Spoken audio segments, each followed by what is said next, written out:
Hey guys, on today's podcast, you're going to be learning about how the Simple Passive Cash Flow mission has been changing and a little bit about masterminding and what happens when you go beyond accredited status. And this little idea that I've coined the phrase called first generation. Personally, my parents didn't have $1 million and I will be the first generation to go over that threshold. But the journey doesn't end there, right? In this day and age, $1, $2, $3 million is not much. If you're getting off the ground, but what do you do and create that legacy? We always talk about getting over that $4.5 million net worth status, because at that point you put yourself on a platform to take it beyond. But at that point, you're comfortable in life.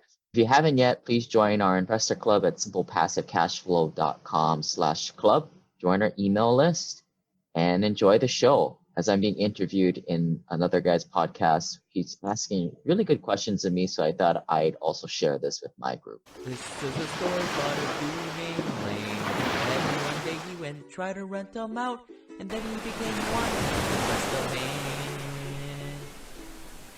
What intrigues me is going back to when you were talking about, okay, I'm in this job, here's something that can get me out of the rat race. At that point, what did being outside of the rat race mean to you? And how has that changed over time? I've switched from one hamster wheel to another. I've gone down this path of putting together real estate opportunities, and I've turned it into my new profession. So I've just traded one rat race for another, essentially. But there was a point in there where I was financially free, and I realized to a point where for a couple of weeks there, this is fun, right? I don't need to work anymore. And I think you see a lot of personal finance bloggers go on this path where they're just going to go travel abroad for a couple of years. For me, it was a lot quicker than that. It was just maybe a couple of weeks where I was like, yeah, this is lame. Taking pictures of my food and posting it on Instagram. It's lame. There has to be more to this than just drinking pina coladas with endless time on my hands. And that's where this mission came in. And when people have different missions, and when I implore people and I help some people trying to find their mission, it's usually what pisses you off in life, or at least that's for me. For some people, it's battered women. They want to help them out, or homeless dogs. Or for me, it's just there's so many hardworking professionals out there that work so hard and did everything that they were supposed to do, pay their taxes, buy their house to live in, which I don't necessarily agree with, and especially invest in all these mainstream retail Wall Street products, where ultimately their returns were just stolen from them. This is the wrong that I want to correct. And if people just bought a handful of rental properties and kind of just pressed on with that route, they'd be financially free in 5 to 10 years, and not hope and pray in 40 and 50 like the traditional method.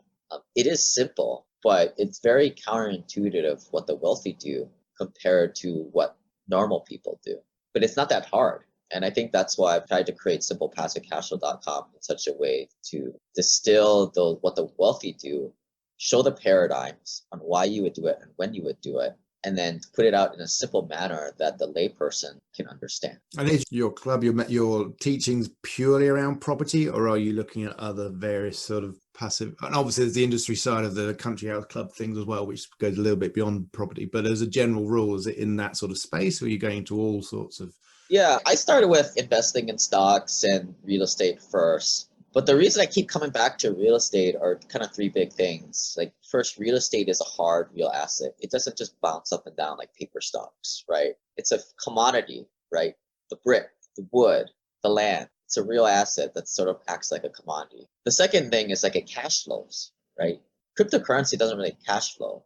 Stocks don't really cash flow, right? Cash flow is what puts food on the table, and that's what real estate does, especially when you go after 1% rent to value ratio properties are better. And the last one is like the tax benefits. Someone needs to make 3 or 4 times as more than me in crypto and keep the same amount of money at the end of it than I do with real estate because of the great tax benefits. And this is where you start to get insight into how the wealthy do things. Yeah, they invest in better assets, better deals. But when these deals, they can do cost segregations to pull all those passive losses out of the investment and use these passive losses to choose how much taxes they would like to pay. And that's when you start to realize, wow, this is a kind of a twofold kind of strategy here, the whole tax game. Yeah. And going back to your shift in terms of getting to that point of financial free, a couple of weeks going bored, realizing what your mission was, the thing that pissed you off, and then now driving forward from there. How is it different from having a mission-based business that you've got now compared to where it was before? How do you feel about what you're doing? I mean, when I started my podcast back in 2016, it was just a means for me a lot of my friends were asking me, how are you buying all these properties that you don't even visit, that are like a couple thousand miles away, when I was buying these turnkey rentals in Birmingham, Atlanta. And I would explain to my friends over lunch how I would do it. And of course, nobody does anything. So I started to make the podcast, right, as a way to record the damn thing, so I don't have to keep repeating myself. And that was how it started. But then throughout the years, as I became more of an accredited investor, the topic materials has changed to more private placements and syndications, taxes, legal, and legacy creation. And that was where I started to grasp hold upon the mission. The mission is to kind of help working professionals out there learn and see the differences between mainstream financial advice that is put out there and what are the real wealthy people doing, and then distill that and into actionable steps for regular people who are really good, hardworking people. It's the shrinking middle class. They're an endangered species, and that's the target. So how has your relationship changed with your business now that it's more mission focused? I think it helps figure out, like, every day you're making binary decisions. Should I use this color or that color? Should I send out this email or that email? Should I put this in my funnel sequence or not? It just kind of clarifies everything, right? What's the mission? The mission is to help out that one dude out there, Andrew. He's struggling. He's struggling to get by. He's a good saver of this money, right? He's not financially irresponsible, but he's just not he's not getting any traction. He's saving up his money, but it's very slow, and he's paying a lot of taxes in the time. What does Andrew want, right? What color would I use here that would speak to Andrew more? I know that's a little weird, but what can I write in this one paragraph here that will resonate with Andrew or have him understand it? And I think a lot of this is like, that's where simple passive cash flow, the simple part, came in. There's all this noise out there. There's so much stuff out there. And the truth is, what the wealthy do is very simple. But the trouble is, like, getting rid of all this noise for Andrew to understand, all right, what does he do next? Because this is all new to him. And there's a lot of noise out there. There's all these lawyers selling this entity, that entity. There's all these CPAs selling this strategy or that strategy. You're infinite banking this, that. What is the path? What is the order to implement these strategies? What is the simple prescription? So it gives you clarity at the end of the day, isn't it? That's the word that's coming through for me there. It's just, it makes your life a lot easier when you know what it is that you're doing. People are strung out. They're working their butts off, especially the people in my group. They're high paid working professionals, high responsibility. They just want to be told what to do for some of this stuff. Just like when I go into the CrossFit gym, I want to just turn off my brain. I'm just like, tell me what to do. I'm running 100 miles an hour all day in my business, and I'm sure everybody feels the same way at their professional occupations. Just tell me what to do. I'll listen, and I'll drive 100 miles per hour, but just tell me what direction to do. And then the hard thing is, in this financial world, there's a lot of bad habits that we've been taught by our parents, by society, and the real secret sauce is implementing this stuff, right? So take one thing, infinite banking, using whole life insurance. And I think we've all heard how bad whole life insurance is for you. Not the case if you tweak it a certain way, the way the wealthy do it, but also implement it at the right point in your timeline, in your journey. It is a huge component of a wealth building strategy for the high net worth. But we've been all brainwashed by all these like generalities, right, about certain things. And it's ironic, isn't it, that as you say, that those people in the corporate world are absolutely best placed to leverage things up and make the best use of these skills. They just don't know them. But it is ironic, but then it is not, because if everybody did what I said to do, buy a handful of rentals, get out of these fee-laden products, invest tax advantage ways, most people are able to leave the rat race in 5 to 10 years. Who would get our coffee, right? Who would build our bridges? Who would design the bridges? Who would push the government paper? Who would do surgeries? Who would clean our teeth? Society would likely crumble. Like, we have this happen. Not everybody can be financially free. Who should be them?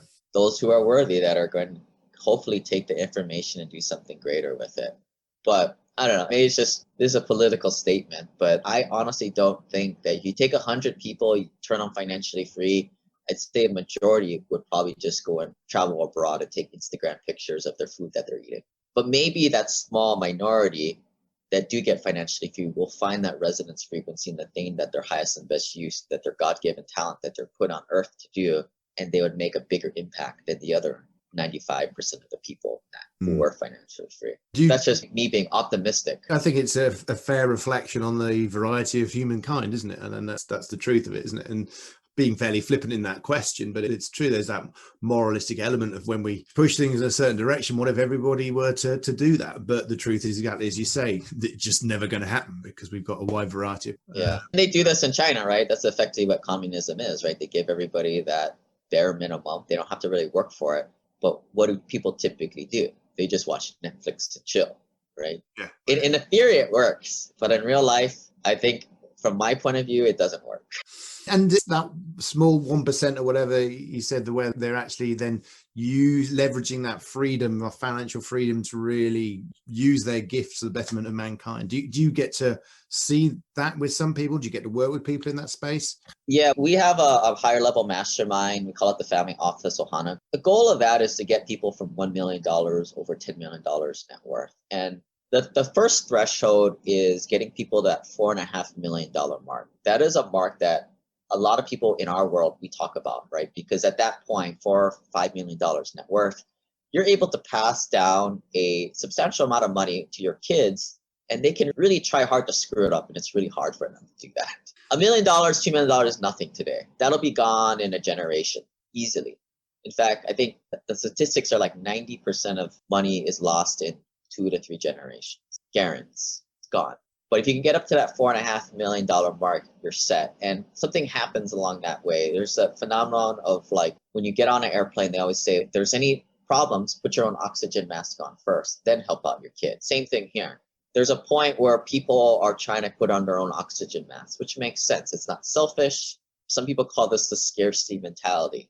And I don't really call it like to say you're selfish, but yeah, you get yourself to a good place first. Be safe first. And think that's what I call that, is getting yourself to $4 or $5 million net worth. After that point, hopefully your mindset's, you're in a good place and your mindset starts to free up and you start to transition from scarcity to abundance mindset when you start to look around and send the elevator back down for others, help out others, figure out what is your highest and best use, and kind of help the world, make the world a little bit better place in your unique talent, in your way. Not everybody who I get from 4 million and go up take that next step to make a platform and create better good in the world. It's a minority, but if they never put their oxygen mask on in the first place, they would have never done it after that. Yeah, it's the old phrase is that gets misrepresented is it's better to give than receive, and people interpret it incorrectly. And I think it was Francis of Assisi that it actually comes from. And the original quote is actually what you've just said. It's better to be in a position to be able to give than to be in a position where you have to receive. So it's exactly that. Get yourself up to a point where you are then able to help other people up. Exactly. Money is not everything, but it sure makes life a lot easier and it gives you options. And money is also a magnifier, right? If you're a good person, it makes you better. If you're selfish and only thinks for yourself, well, you'll turn into that more. So it magnifies who you are. I'm interested in that point because it's something here. Have you seen that in reality? Is that something you've witnessed? Heck yeah. A lot of people come into my group are very frugal, right? They're first generation immigrants. A lot of them are Asian. They're cheap. They're super cheap. And that's good, I think, when you're starting out, that immigrant mentality. You're not spending money on stupid things. And that's how you grow that initial capital to invest. But at some certain threshold, that really holds you back. And it holds you back in terms of building relationship with other key partnerships. And maybe you're not doing business with each other, but you're trading knowledge. And that scarcity really holds people back is what I see. And it shows up in very small ways. But I think people inherently, you know what I'm talking about when you just feel it, right? When somebody is like that, when they're more that scarcity mentality, they're just a little cheap, or they're just not free. They're not a magnetic personality for the guy who's just fun-loving, buying drinks at the bar for everybody. Not saying you have to buy drinks at the bar for everybody, but metaphorically, right? In that setting, that's what that person would be doing in other non-alcoholic situations. Yeah. There are some people where energy, they help out other people and it's free flowing. There's other people where energy stops with them and they think about themselves only, right? Yeah, you've got a podcast, you've got a platform. You wouldn't be doing it unless you feel like the world is energy flows with us. But there's a lot of people listening right now that are, I'm not saying that you're bad people out there, but maybe think about people in your network. There are people out there that the energy kind of stops. They just think about themselves, and not saying that they're bad people, but what I'm saying is like, maybe we have to get their oxygen mask on first. We have to make them feel comfortable, get them in financially abundant thinking so that they do feel safe to then bust out and then become more free giving, abundant mindset. It's not that they're bad people, but the situation, the environment has created that type of personality.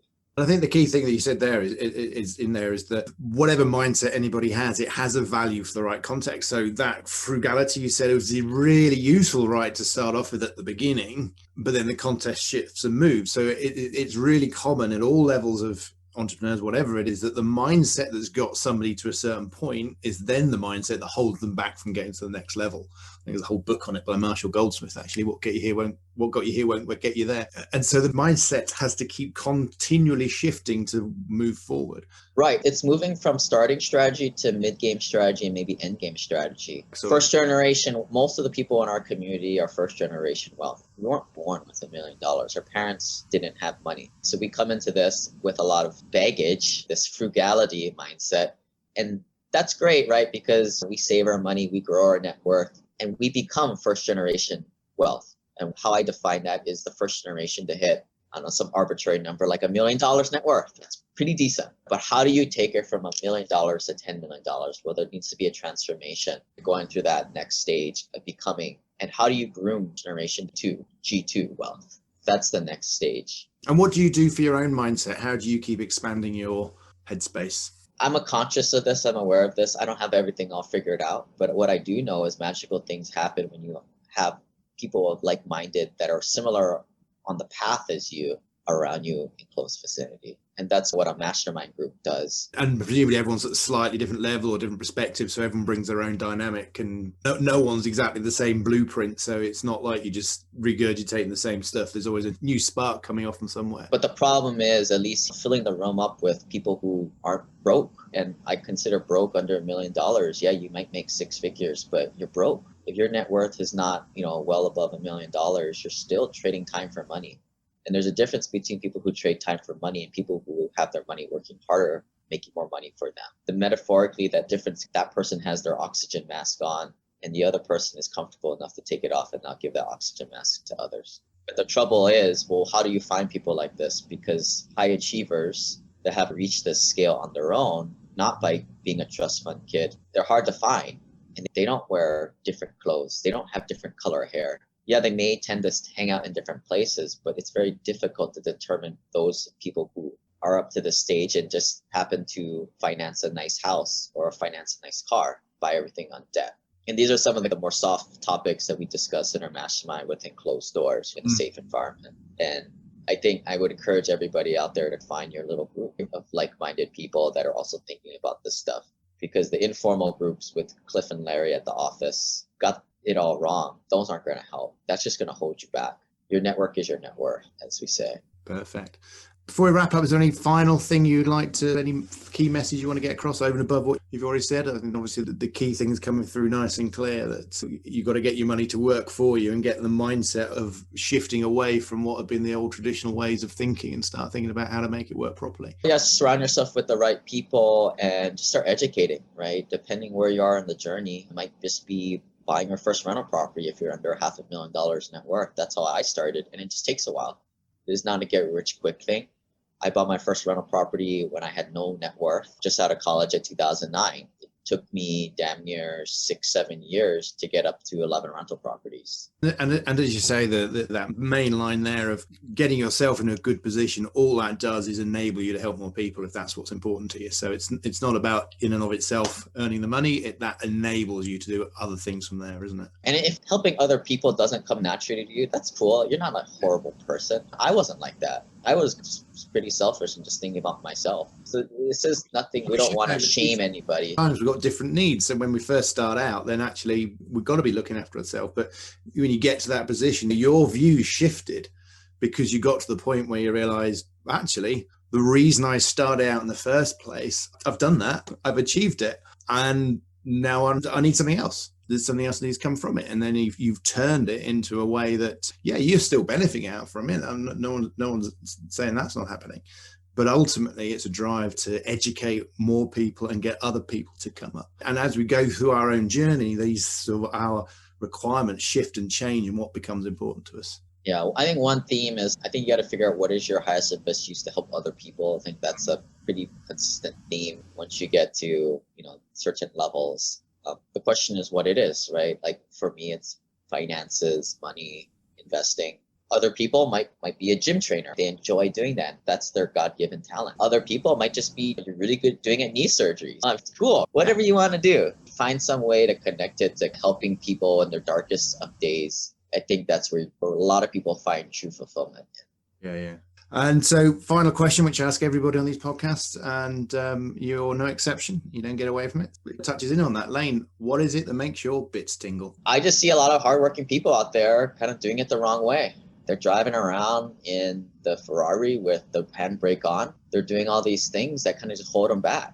Buying a house to live in before their net worth hits $1 million. I don't really agree with that. Investing in retail type of products, not in non-tax advantage things. There's just a lot of people pay a lot of taxes and they don't really need to legally. But if they just educated themselves a little bit, you don't need to spend all your time doing this stuff to relearn things. There's a lot of people that have forged the path and found the simple passive cash flow way. Excellent. Thank you, Lane. So if people need to find out more, your website is simplepassivecashflow.com. There's a huge amount of information on there. Brilliant. This website offers very general information concerning real estate for investment purposes. Every investor situation is unique. Always seek the services of licensed third-party appraisers and inspectors to verify the value and condition of any property you intend to purchase. Use the services of professional title and escrow companies and licensed tax, investment, and or legal advisor before relying on any information contained herein. Information is not guaranteed, as in every investment there is risk. The content found here is just my opinion, and things change, and I reserve the right to change my mind. Above all else, do your own analysis and think for yourself, because in the end, you are the only person who is going to look out for your best interests.